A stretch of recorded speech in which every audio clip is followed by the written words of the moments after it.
لە تەمەنی کابینەی نوێمی حکوومەتی هەرێمی کوردستاندا ئەمە بۆ جاری دووەمە نرخی گواستنەوەی سەرنشین بە پاس بەرز دەبێتەوە. جاری یەکەم لە ساڵی 2023 نرخی سەرنشین لە 500 دینارەوە بوویە 750 و ئەم جارەش لە 750 دینارەوە بۆ 1000 دینار بەرز بوویەوە و تاوەکو ئێستاش لایەنی پەیوەندیدار هیچ هەڵوێستێکی لەبارەی بەرزبوونەوەی نرخی سەرنشین بە پاس نییە. بەرزبوونەوەی نرخی بنزین و گاز هۆکاری سەرەکیە، بەڵام تاکە هۆکار و کێشەی شۆفێران نییە. جووتێک تایە لە 180 دلار بۆ 210 دلار بەرز بۆتەوە و ڕۆنی ئۆتۆمبیل لە 55 بۆ 70,000 بەرز بۆتەوە. ئەمە جگەلەوەی گرانبوونی بەرچاوی یەدەجی ئۆتۆمبیل. ساعەت نەفەرمان کردیتە 1000 دینار لەبەرەوەی گازەکە گران بۆ بنزین گران بۆ غاز گران بووە. هاوینیشە نەفەرەکان کمە لە بۆ مەبڕێک بە زەحمەت دەردێنێ لەبەر هۆکارەکە شێوەیە گرانمان. بنزین نیە 2 ڕۆژزارێک 3 ڕۆژزارێک دەدەنێ بە کۆبوونی غازی 40 لیتر دەداتێ بای 30,000 بەش هیچ ناکە ڕۆژێکمان ناکە.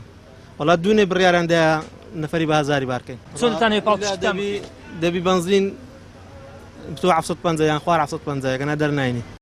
هەرچەندە وەزارەتی سامانە سروشتیەکان و ئەنجومەنی بنزینخانەکان چەند کۆبوونەوەیەکیان لەسەر نرخی سوتەمەنی کرد، بەڵام هیچ ئەنجامێکی نەبوو.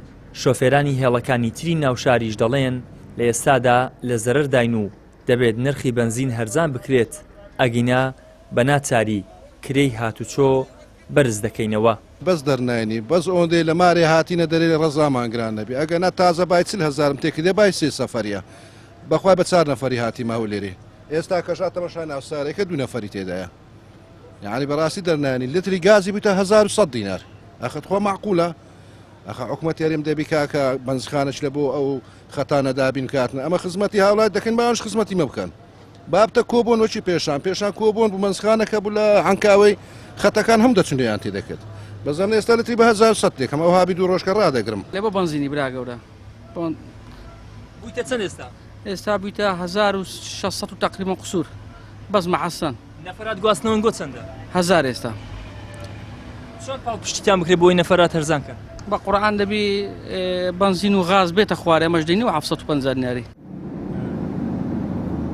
لە ساڵی 2023 بەهۆی کێشەی سوتەمەنی نرخی گواستنەوەی سەرنشین بە پاس لە 500 دینار بۆ 750 دینار بەرز کرایەوە.